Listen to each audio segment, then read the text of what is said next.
Hi guys, White Witch 110 here. This is our first haunted location this evening. It is the Barber House, which is located in Winnipeg, Manitoba. This is it in, as you see, the 1900s. And this is after one of two fires.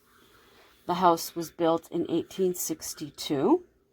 It was built for Edmund Lorenzo Barber, a merchant who immigrated from the U.S., but unfortunately, he was not successful.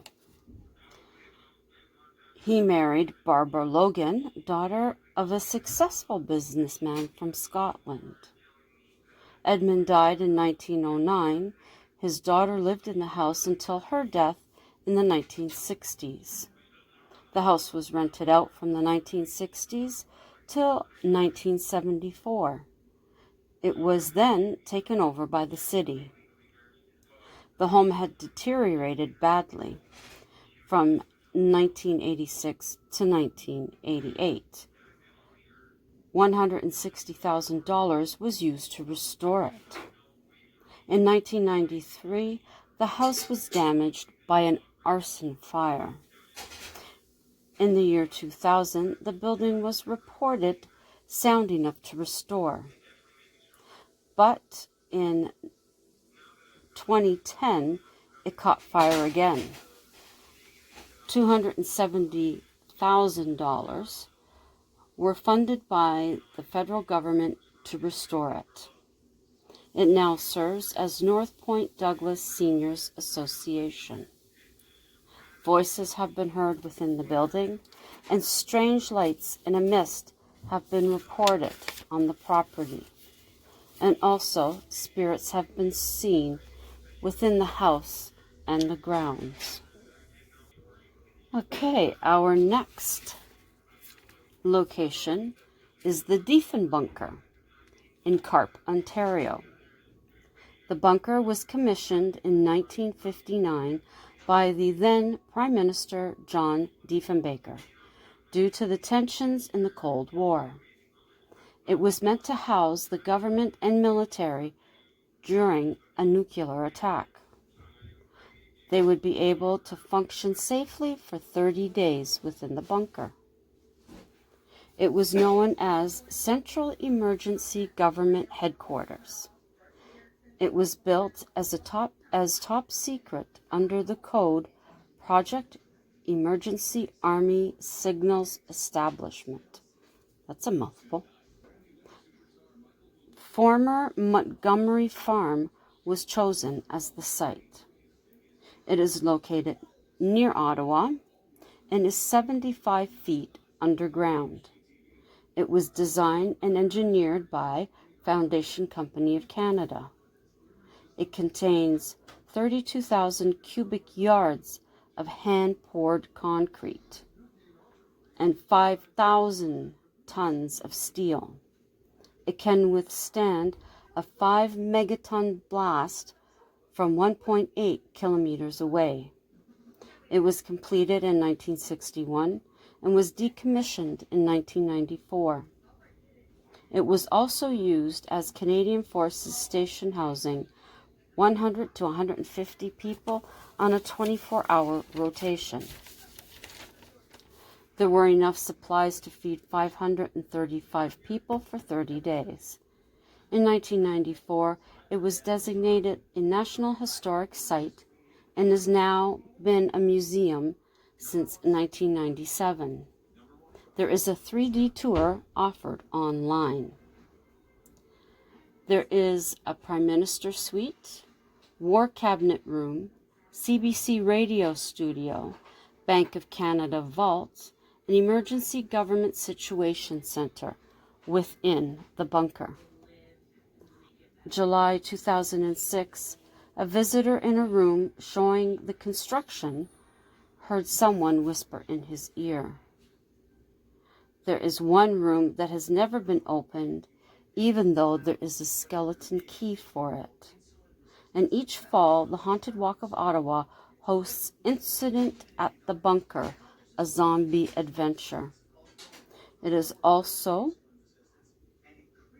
the world's largest escape room, known as Escape the Diefenbunker. This is our next location, the Harbourfront Centre in Toronto. It was established in 1972 by the Government of Canada. It became a non-profit in 1991.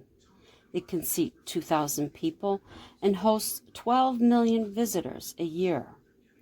Over 450 community organizations host over 4,000 events a year.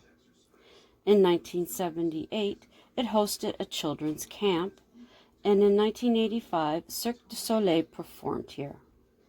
In 1988, the first World of Music and Arts dance was held here, and celebrities such as Celine Dion, Jim Carrey, Gordon Lightfoot, Lily Tomlin, Peter Gabriel, and more have performed at the center. There are originally 3 buildings where ships would bring their cargo to store. A technician who worked there for 10 years told of his experience. One evening, while taking the stairs to the control booth, he took note of a person on the stairs. He was about to bump into him when instead he went through him. On another occasion, while backstage, his second encounter took place. An actor would hand off to him an outfit for an actress later in the show. On this evening, he noticed a man standing beside him. Turning to ask why he was early, the man disappeared, and the spirit had never acknowledged him. Another time, while setting up for an event, he noticed a child crouched behind a stage door. When he went to ask why he was there, the child vanished. Security guards are reported to not enter the building at night because of a female spirit. They will only check the outer doors.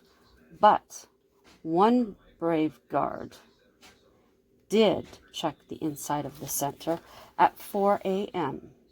He noticed a woman sitting in the theater. He went over to her and asked what she was doing.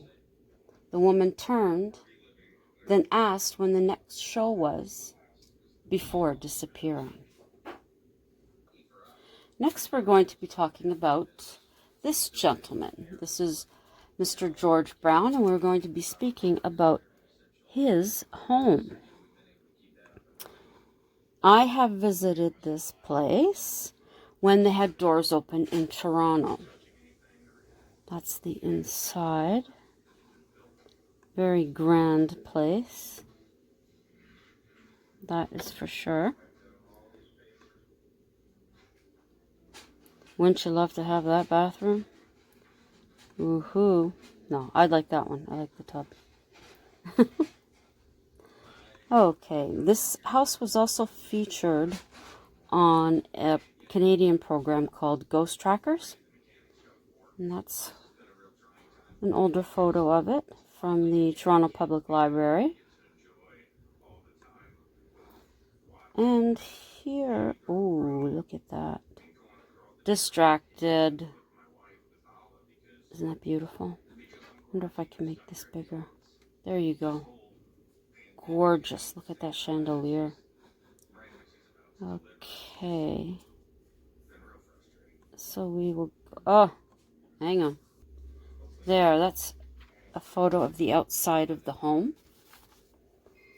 Now, it was built in 1876 by architects William Irving and Edward Hutchings. It was designated a National Historic Site of Canada in 1976. Brown named his home Lambton Lodge. Mr. Brown was a father of Confederation, politician, and publisher.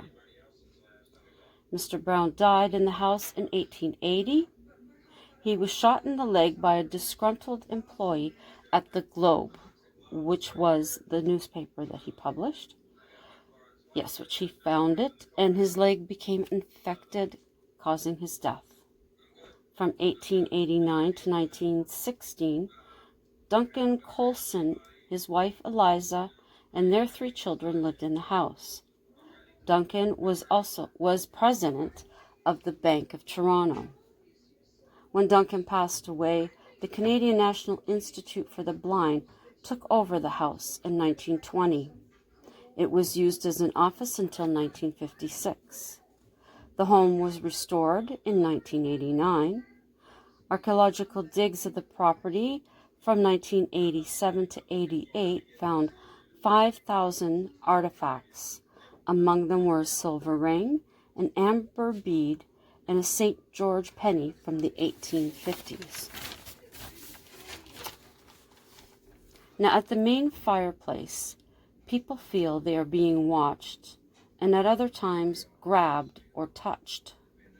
The lights are known to flicker, and in Mr. Brown's office, you will find his books behind glass. He is strongly felt there, and cameras are known to lose battery power only to have them recharge. And a laser grid set up in multiple rooms refused to work in the dining room. Due to the house's amazing acoustics, it is difficult to get EVPs. And on this program that I mentioned, they had spoke about a mirror being placed above the fireplace, and which it fell and it broke. And it seemed that any mirror placed above the fireplace would indeed fall and break.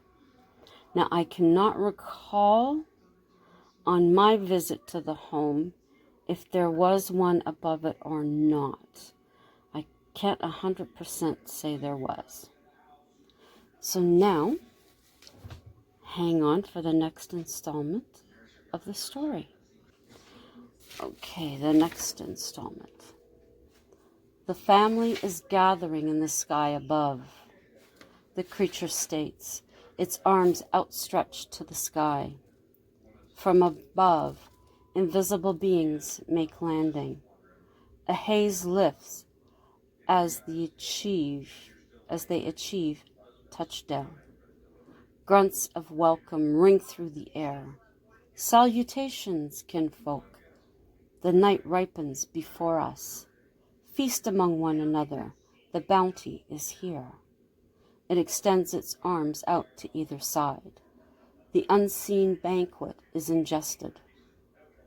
Slumber supersedes the celebration.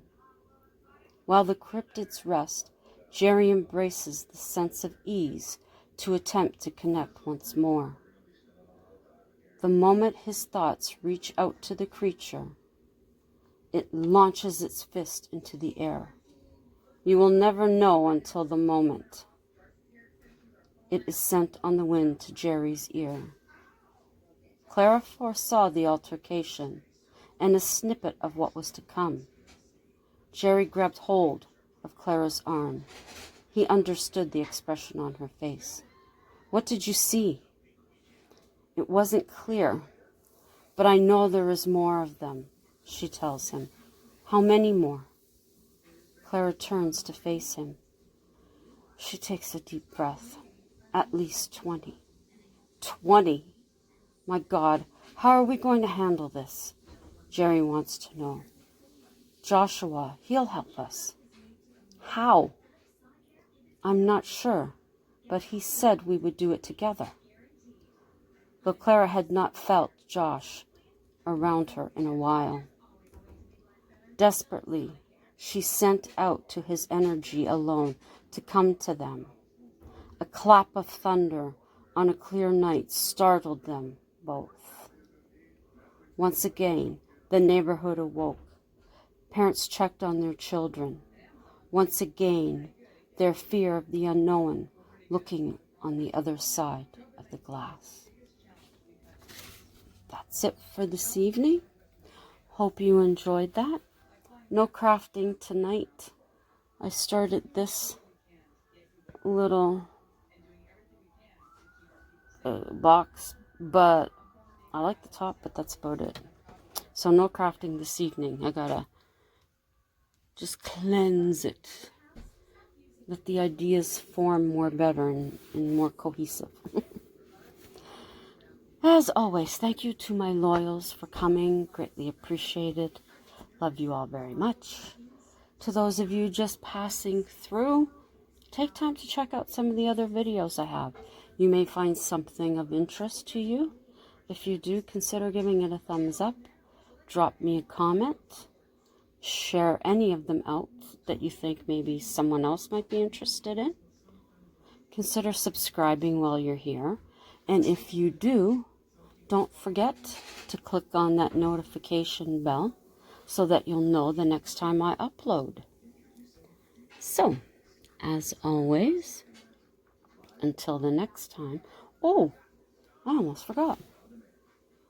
Believe this or not, we are supposed to possibly have snow at the end of this week because we have a polar vortex that wants to take over.